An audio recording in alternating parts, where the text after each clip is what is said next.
Pemirsa, masyarakat diharapkan tidak mudah mempercayai berita bohong atau hoaks terkait vaksin COVID-19.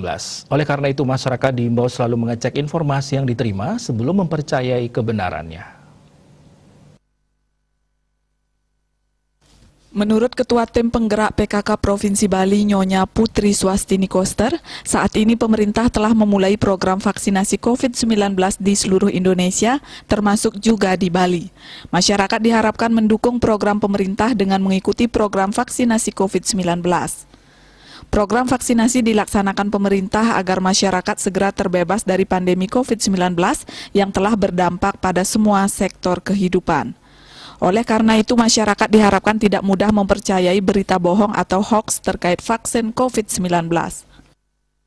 Bali, karena sekarang di Bali sudah ada vaksinnya dan pemerintah juga sudah mengeluarkan seruan agar nanti ketika masyarakat sudah boleh untuk mendapatkan vaksin, tentunya dengan persyaratan tertentu, ayo kita lakukan. Karena tidak pernah pemerintah itu bertujuan untuk menyengsarakan, kemudian untuk membuat masyarakatnya jadi tambah sakit, enggak.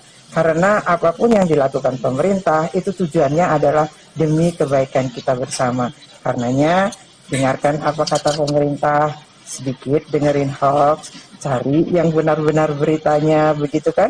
Sehingga kalau kita sering baca hoax, kita jadi takut melakukan sesuatu. Kita tidak tahu kebenarannya. Makanya, dengarkan apa kata pemerintah. Program vaksinasi dilaksanakan secara bertahap, dikecualikan bagi masyarakat yang tidak memenuhi persyaratan untuk divaksin. Mereka yang tidak bisa diberi vaksin Sinovac diantaranya jika pernah menderita COVID-19, sedang hamil atau menyusui, menderita gejala ISPA dalam 7 hari terakhir, memiliki riwayat alergi berat, penyakit ginjal reumatik, sakit saluran pencernaan kronis, menderita penyakit diabetes melitus atau DM tipe 2, dan pernah menderita penyakit paru. Ekayana dan Juliana, Bali TV.